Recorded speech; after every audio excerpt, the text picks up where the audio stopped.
I'm excited to welcome you to Live Healthy Naturally, a podcast about how to get healthy and stay healthy naturally. I'm Dr. Sowmya. You can find us on all major podcast hosts, including Google, Apple, Spotify, and iHeartRadio. Hello, everyone. Welcome to our second episode of this year's Live Healthy Naturally, our interview series. Today, I am excited to interview Rebecca. She is such a wonderful, amazing, fun person to be around. I've had the honor of getting to know her and helping her in some ways as well. And so I'm going to get her to start talking about her experience with her health and the journey to health from her struggle with psoriasis. Hi, Rebecca. Hi, how are you? I am doing fantastic, my dear. How are you? I'm good. Really good. Thank you. Awesome. So would you please tell us more about, where you're from, what do you do, a little bit about yourself? Sure. So I am originally from California. Okay. Moved to Texas about 13 years ago with my family, and we live in McKinney now. Okay.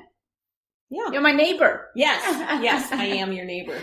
So, were you born and raised in California? Yes. Oh, which part? Southern California. Lived in Manhattan Beach just before moving here. Okay. Yeah. Wow, I didn't know that you were actually born and raised in Yeah. California. Yeah. Okay. A native. Wow. Family there, everything. All right. So, how was your childhood in California? What was your experience with taking care of your own body? It was great. Growing up in Southern California was wonderful. I mean, our weather was wonderful.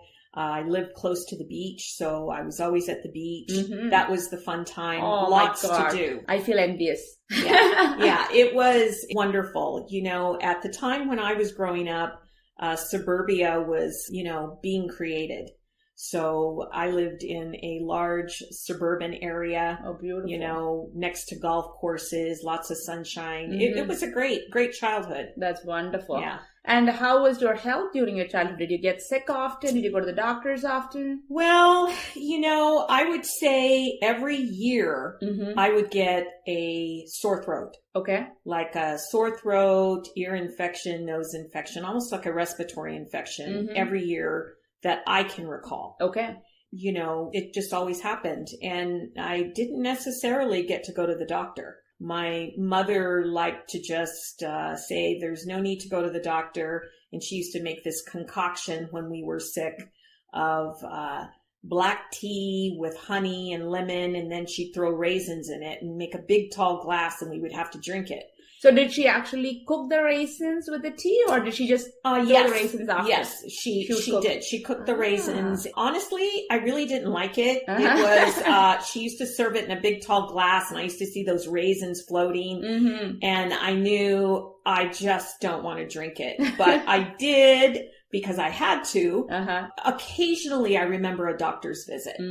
But it was nothing that my mother did. If we were sick, we just had to get over it, and that was that. So it was black tea, raisins boiled in it, and then lemon juice added to it, and honey. Yes. Okay, so maybe in this case, a local raw honey would be fantastic. Yes. I mean, the great thing about that is what your mom did, whether she did it knowingly or unknowingly, is that's a perfect, coats your throat. It soothes your throat. So even if you're coughing, it'll actually coat it so that it's not irritated and inflamed. So it's anti-inflammatory. It soothes inflammation. It actually also protects you from all kinds of viruses, bacteria. It kind of quenches that. It doesn't allow for them to proliferate.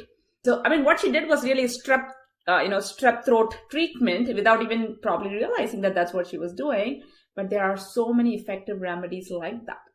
Yeah, and for me as a kid, it was just all I remember is the floating raisins, and oh no, I have to drink her concoction. I don't want to, but all of us had to do that in the family. So, and she could store it for a little bit of time, or did she make it fresh every time? She made it fresh every time. Perfect. As you're saying that, and that's how it is, right? When we are children, we don't really realize the value of any of those things. But it's wonderful that she actually had that wisdom.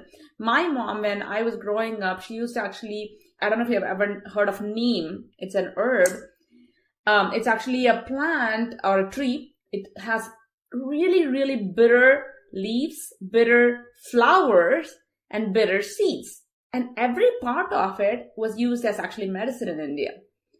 Stems from that tree was used for brushing your teeth.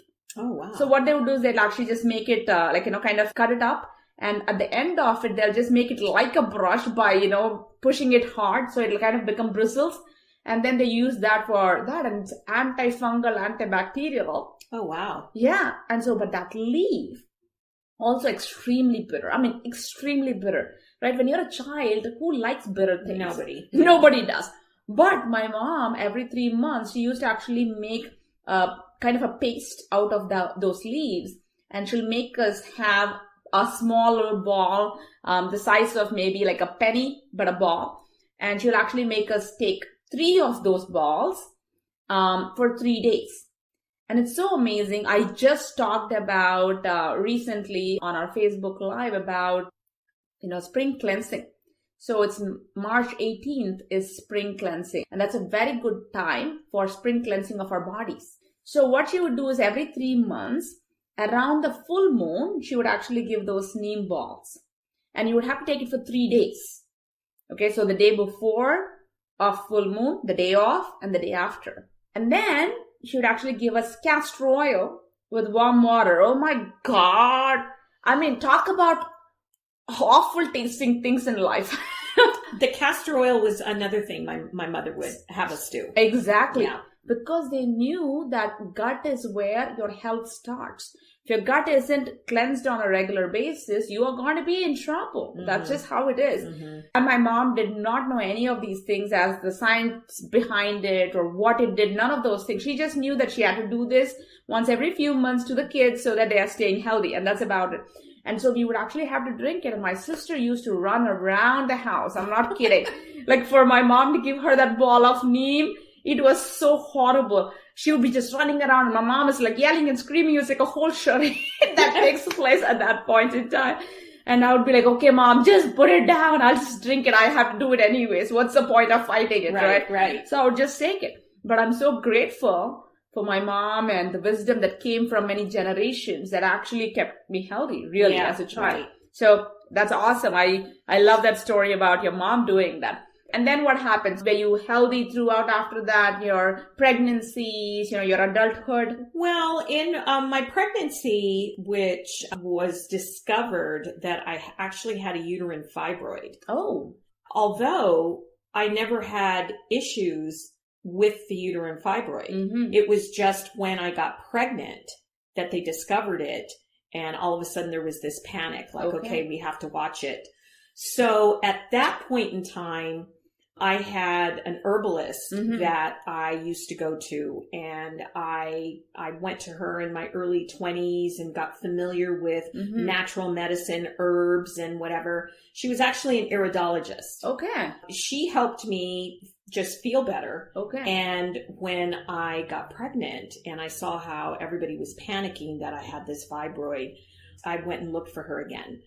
And I found her and she just said, don't worry about it. Mm-hmm. She goes, well, you're going to have a natural pregnancy. Mm-hmm. And I said, okay. So she started giving me things to take. Okay. And we monitored the fibroid because at one point they said, the fibroid is vascular and it fights the baby. It didn't happen. Okay. The baby got bigger. Okay. And the fibroid, she just pushed the fibroid aside.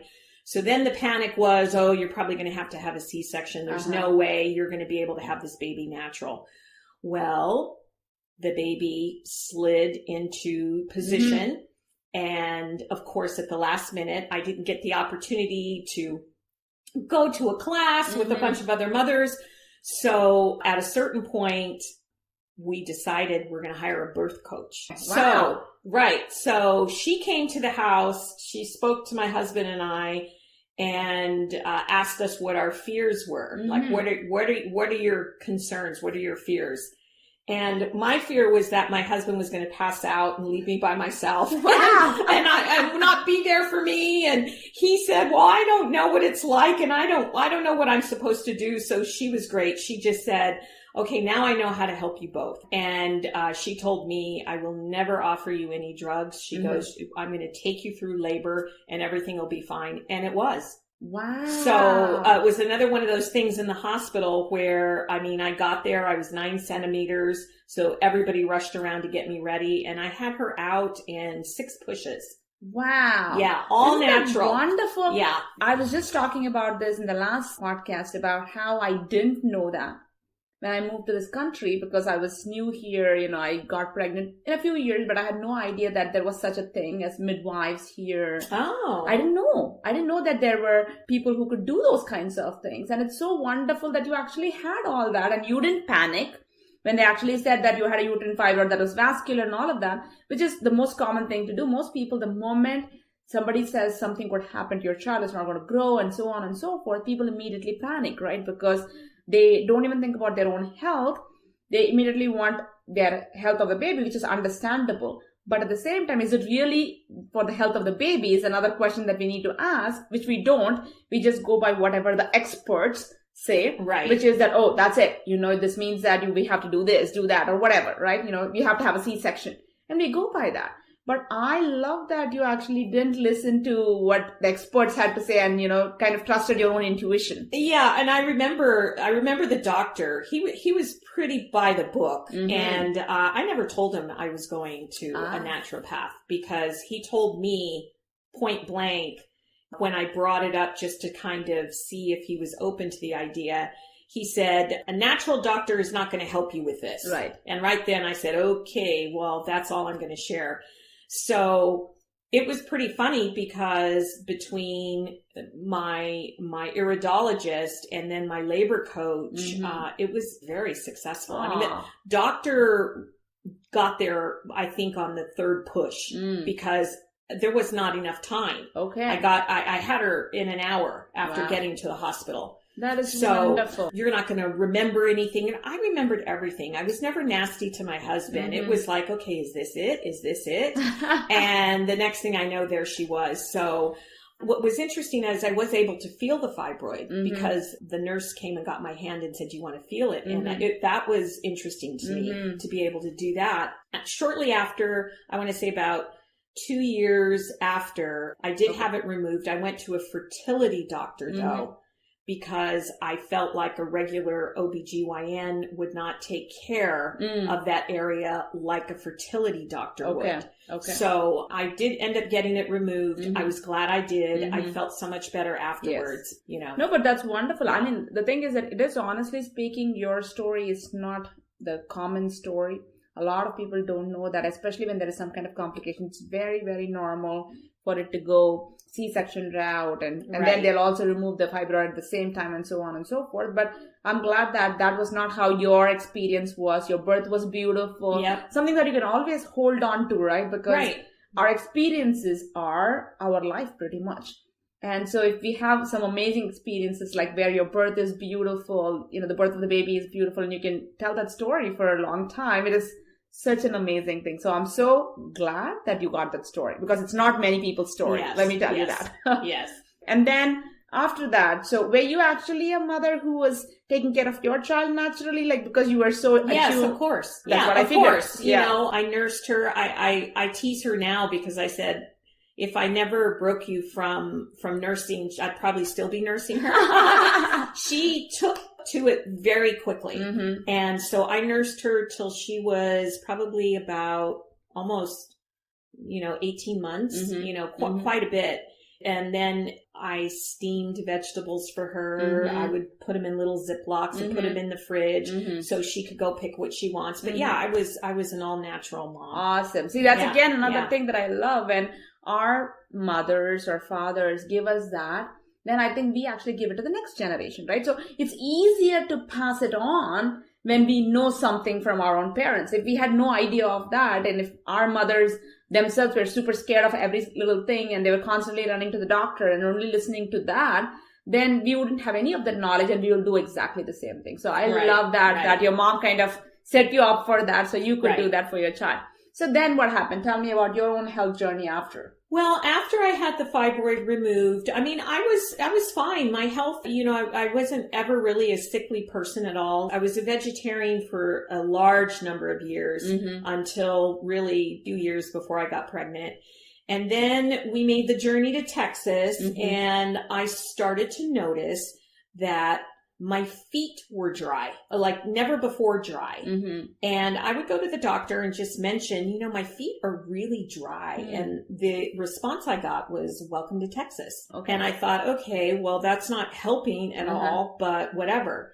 So over the years, I just noticed it getting drier. Then they started to crack. It was not normal, what I would describe as my normal. Right. So one year, my husband and I, we did a family vacation to the Bahamas. I noticed on the trip back, when I looked at the palms of my hands, if you ever pour a soda in a glass and you see all the bubbles, that's what it looked like under my skin. Oh, wow. It looked like I had bubbles under my skin. Okay. And then it looked like they were coming to the surface, and then the palms of my hands started to peel. Oh, wow. Well, I thought I caught something in the Bahamas. I thought, I don't know, maybe I shouldn't have swam in that cove. I was not sure what was going on. It scared me enough to go to the doctor. Right. So I went to a dermatologist. He looked at it and he just said, it's psoriasis. And I'm like, what's psoriasis? I had no idea. And he said, oh, it's hereditary. And I started to think, well, I don't remember any of my family members, my brothers, my sister, my parents, or even my grandparents having anything like this. So the fix was, this is what he said to me, what we need to do is figure out what medicines are going to work for you. Again, because I had experienced success with naturopathic medicine, I was just like, okay, I'm not sure about this. So he started to give me different pills, which I started to take. And sometimes they worked, but then maybe just a week or a couple weeks. And then the next time I'd go back to him, he would switch. Okay. Well, this happened maybe 4 different times. Okay. And then... And over a period of how long? I would say probably a good 6 months. Okay. Okay. And then one time he switched a pill. The next day, I felt like I couldn't even get out of bed. And I just thought, okay, you know what? I'm done. Meanwhile, my feet still started, now they started to peel in a way that was not a normal sloughing off of dead skin. It was a little bit deeper. I noticed the skin starting to get blotchy. And I just felt there's something going on. Then at that point, we moved actually from Frisco to McKinney, and I was really busy with work. During that move, all of a sudden my ankles swelled like abnormally large, and it became very concerning. And I thought, there is something wrong with me and I don't know what it is. And I went to a different dermatologist. There's nothing more frightening than to go to a doctor and you look at the doctor's face and you know that they don't know what it is. It's like you just know they don't have any clue what it is. And at that point, this dermatologist wanted to do a biopsy. And I thought that was extreme. It's like, A, you don't know what it is, but you want to take a biopsy of it. It's like, I'm not sure about that.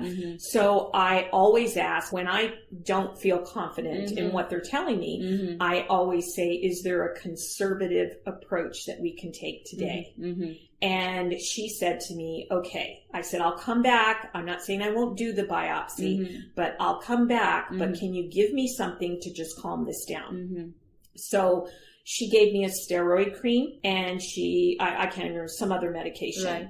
And within a matter of 18 hours, 70% of my ankles calmed down and the redness went away. And it was like, whoa, this is good. However, I knew there was a deeper issue. Right. I just didn't know what it was. Right. So I was referred to a doctor in Plano who I went in. I made the appointment, went in. Was it a rheumatologist? Another dermatologist? He actually was a live blood analysis doctor. Oh, so your dermatologist referred you to this doctor? No. It wasn't a dermatologist. It was a friend of mine. Okay. Knew that I was looking for somebody that could get to a deeper issue, preferably a naturopathic doctor of some kind. So I was referred to this clinic and I went there. And I had done live blood analysis 20 years ago in Los Angeles when it was just starting. So I had an idea of what it was. So I thought, okay, you know what? Let's go. Right. I'm open to any other type of solution. So I went to his clinic, and for 2 hours, he took me through. He did blood samples. And at that point, from 20 years ago, the equipment was so much better. Right.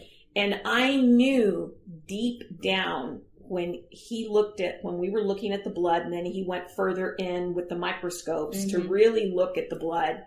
And I saw these black little dots dancing, and I knew it. I knew in my gut. I didn't know what it was, but I knew that's not normal. Right. So basically, at the end of the day, he told me the reason this is all happening is, he said, really bad, poor gut health. In addition to really bad, poor gut health, I had quite a few parasites. You know, nobody ever wants to talk about that. Who wants to talk about parasites? Right. But and especially here in the United States, it's almost considered that people don't have parasites in developed countries. People only have them in underdeveloped countries or developing countries, which is actually a myth, because everybody, can have parasites. There is nobody that is going to be completely free of them. So even eating rare meat can actually give you parasites. It's not necessarily just, coming from walking on this, sewer or something like that. Right. So a lot of people don't know that. But this was when, which year was this, and what clinic was this? What was the name of the doctor? Unfortunately, Dr. Duncan was hit pretty badly by a vehicle. Wow. Okay. And broke his back, his legs. He was pretty bad, and he had to close his practice. Oh my God. So here I am. That's such a loss, though. It was a really bad loss, because he had people visiting his clinic from around the world. Of course. And I met them. As I started to go through his protocols, he had a lot of treatments at his clinic, which made it very unique. And I started to get better. I was taking herbs. I was doing the different remedies. And he told me when I walked in with the creams that I had, he says, throw those out. Then I had flare-ups, and he would say, that's because the psoriasis wants out. And he always went back, it's your gut health once you get rid of the parasites. So he took me through the process, and I saw huge improvement. Then he gets hit by a car. Then his clinic dissolves, and I'm like, oh my gosh. And I start to see the psoriasis come back. And then I was referred to you by a friend who read some article or something. She goes, hey, I wanted to tell you about this lady. And she gave me your name. Well, I remember it was right after New Year's, a couple years ago. I would say it was 2 years ago. And I had a flare up, and I just called. I remember. So how long after you stopped seeing Dr. Duncan that your symptoms started getting worse before you contacted me? I would say about 3-4 months. 3-4 months. Yeah. Okay. And how long were you under the treatment of Dr. Duncan? For probably about 4 months. 4 months. Okay. Yeah. Okay. So, I went from everything calming down to now I knew I still needed to take the herbs. I knew I still needed to do, but I had no access to that. I didn't know. I mean, I would try and investigate, but I wasn't a doctor. I didn't have access to certain things. So I called your office, and I remember the gal who answered the phone, and I said, look, I have a flare up. I have this. And she was so nice. She says, okay, I completely understand. And she got me in to see you right away. That's when I started my journey with you. And you kind of just picked up right where he left off and focused more on my diet. The diet was part of it, but not as intense as your diet.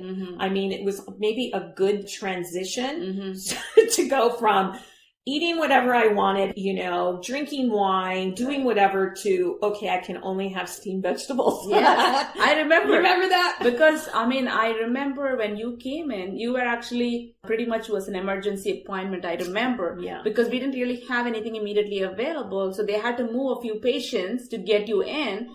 We could see you immediately because my assistant at that time, she was like, we need to get her in. She's really in, she's in so much pain. She's in tears talking about it. We want to get her in as soon as possible. And of course, we try to do as much as we can. So when I saw you the first time, to be honest with you, I have never seen skin flaring up that badly ever before. And I had been in practice for 16 years by that point in time. Wow. Yeah. That was the first time I had seen like pretty much head to toe, you were like flaking and red.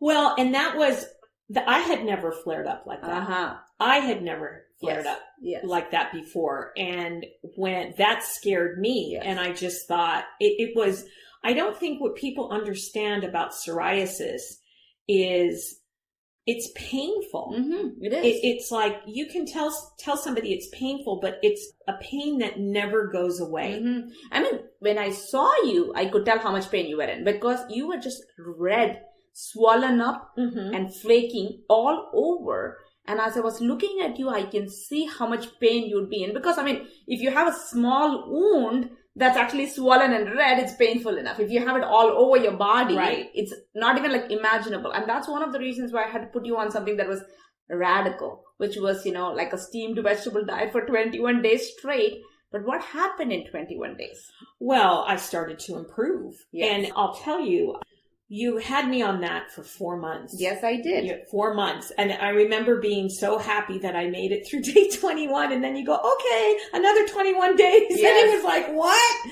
Yes. So it forced me to get creative. Yes. I am a creative person and I got creative in the kitchen. I could prepare a steamed broccoli many different ways, many different combinations with different vegetables. I remember one of the things you said to me is, when you go to the store and you get all your vegetables, then what I want you to do is look at your cart and go back and get all the ones that you didn't take. And I'm like, oh my gosh, seriously?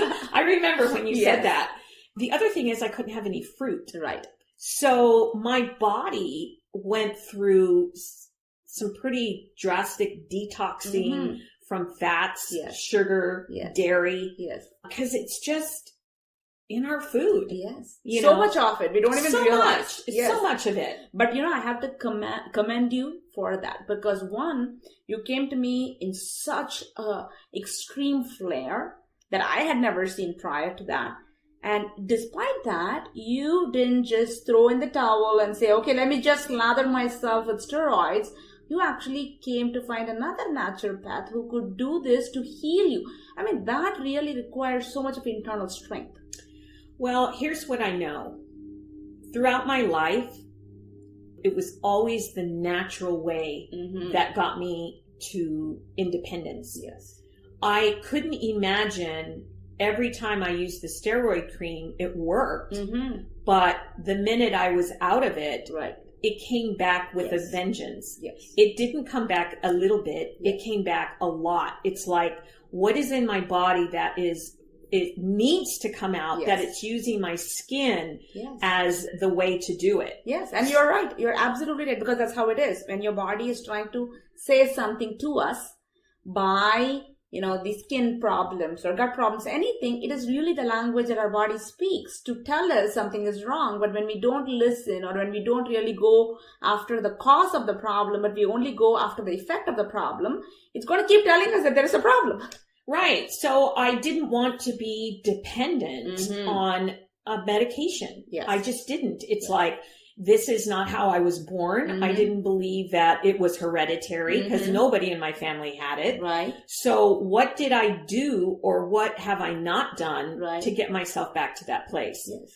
It was interesting because it just all started to calm down.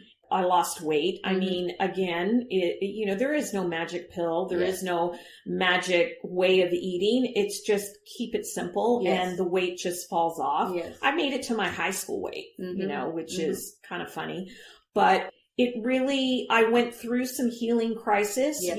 Once my body got the nutrients that it needed, my body knew what to do. Yes. It knew to purge and purge and purge. So when I was able to add fruits and I was able to add some grains, it was fine. Yes. It wasn't complicated. Yes. I think we have a tendency to complicate things because we believe that we need to, and we don't. And also see nowadays, especially because there's so much information out there about food and all the different, food groups and things like that.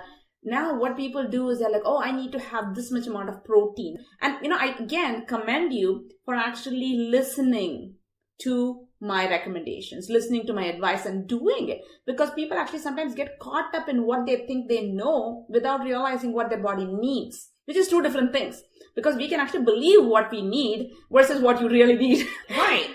That's one of the reasons why we also go to someone, because they can actually see us from outside objectively and say some things that we need. And if we don't get caught up in our belief system of what is good for me and listen to things, and I always say, don't believe me.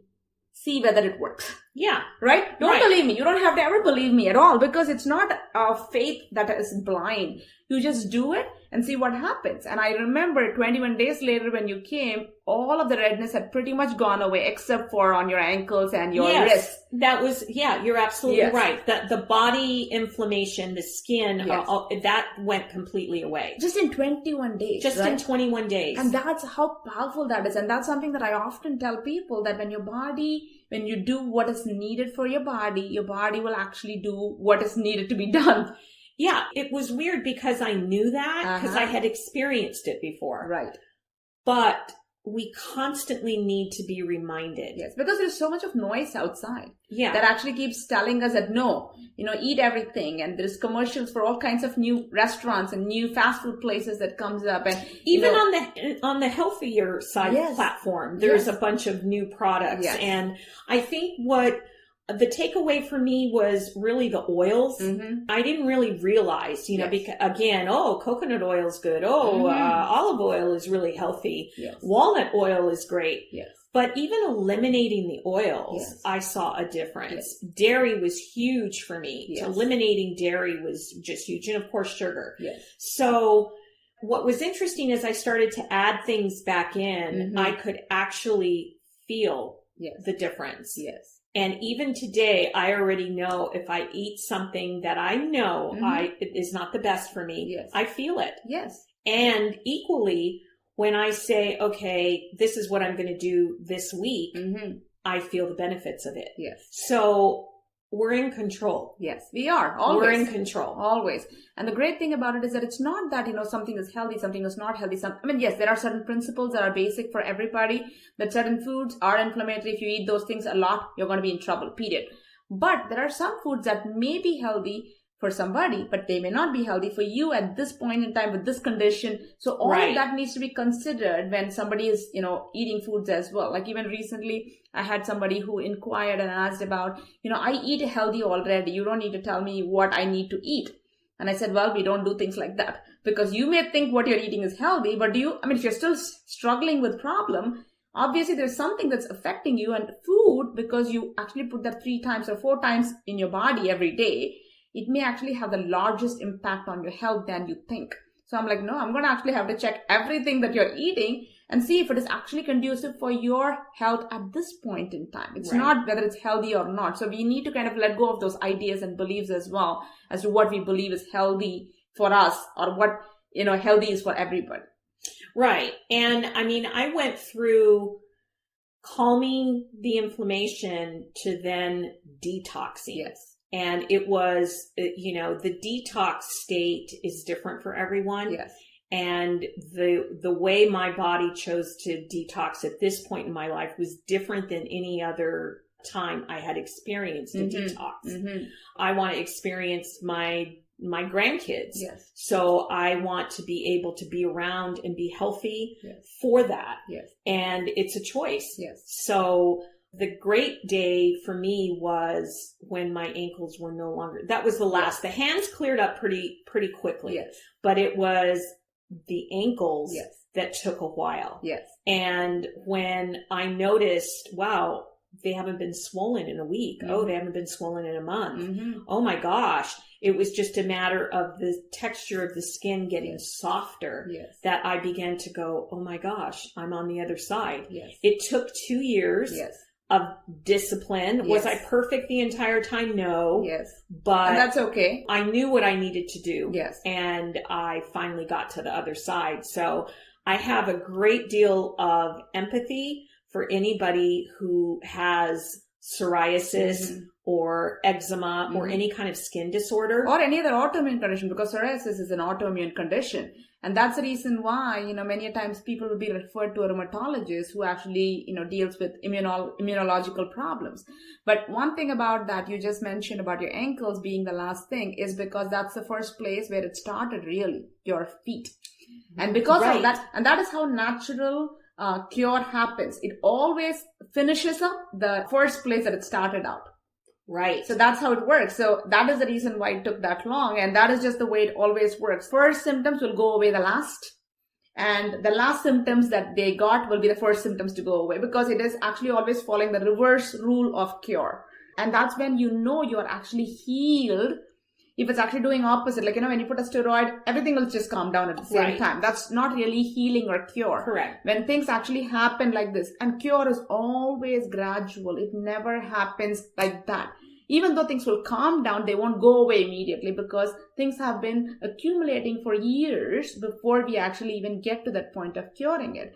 So which means that now healing it is going to take some time as well. And I know that, cure is a word that you cannot use anymore. Right, even though right. It's crazy. It's crazy to me, honestly, that you cannot use that word. And I'm like, what happened? Why did we take it out of the dictionary? Right. But I still use it quite regularly, because that is what it is. When you do the things right, your body cures itself. It heals itself. It really does. And so you're just another example of that, Yeah. And I know people that have it. I see people that have it. And it's about the discipline. I think our society wants a quick fix.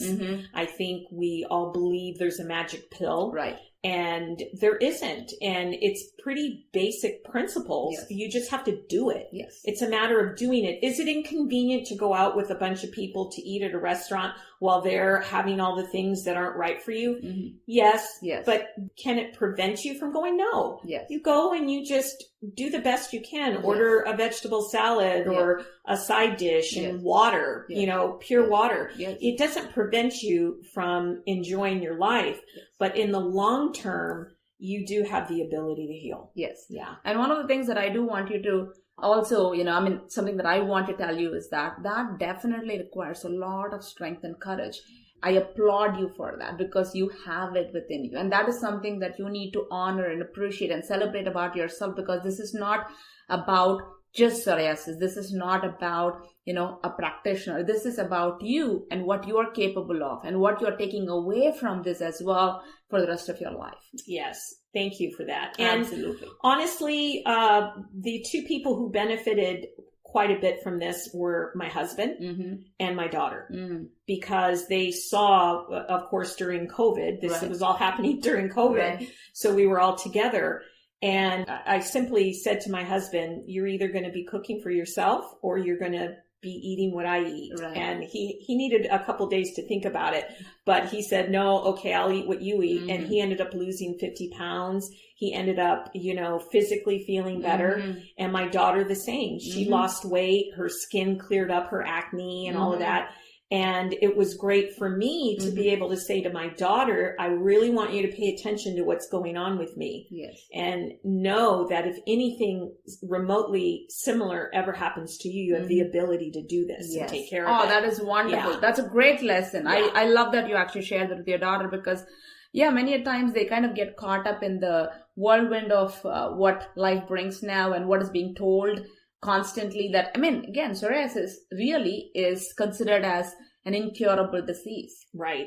And it's an autoimmune disease. So which means that you just have to be on medications for the rest of your life, infusions or whatever. It doesn't matter what medications, but you just have to be on medication. That's what is the conventional wisdom. Right. That tells people that all the time. And here we are, we see people actually healing from all of these things. And I often say this because it's true, that we as practitioners can only tell you what we have experienced and what we have seen. Like if I've actually seen people healing, then I can tell you that, yes, you can heal too. But if I've never seen people healing and everybody has to be on medication for the rest of their life, then I can only tell you that. So that does not mean that that is your absolute truth. Please do trust your intuition. You do have that ability. When your cut on your skin can heal, an internal problem can heal. Yeah. And I am just loving the fact that you believe that, and I'm glad that your mother, kind of brought that into your life early on, and you being in California, I think everything just helped to be able to, give you that push to take control of your health and heal your own body. Yes, and I thank you for that. I'm glad that, we were able to meet. Yes. And that you were able to assist with this. Yes, absolutely. So, it's an honor always. It's always an honor, especially when we realize that it's a partnership. It's not like, where I give you medications, you go home and just take them, but it's a partnership where, we communicate. We actually, are going to hold hands and take you to the other side. That is the goal of it. And whenever people are that way, like, when patients come and they're ready to hold my hand and walk this path, then I'm forever grateful because they inspire me. You inspire me. You motivate me. You actually make me get up every day and go to work. So thank you for that. And I thank you too. All right. Thank you so much, Rebecca. So that's all for today. We'll come back with another amazing interview next time. I know you have things to do and places to be, and you chose to listen to me. Thank you so much for tuning in to today's episode. I'm Dr. Sowmya Sridharan, and it is an absolute honor to be heard by you. I hope you enjoyed and learned something from this episode. Show us some love and share with your friends and family. And be sure to tune into our next episode in 2 weeks. Much love and health. Until then.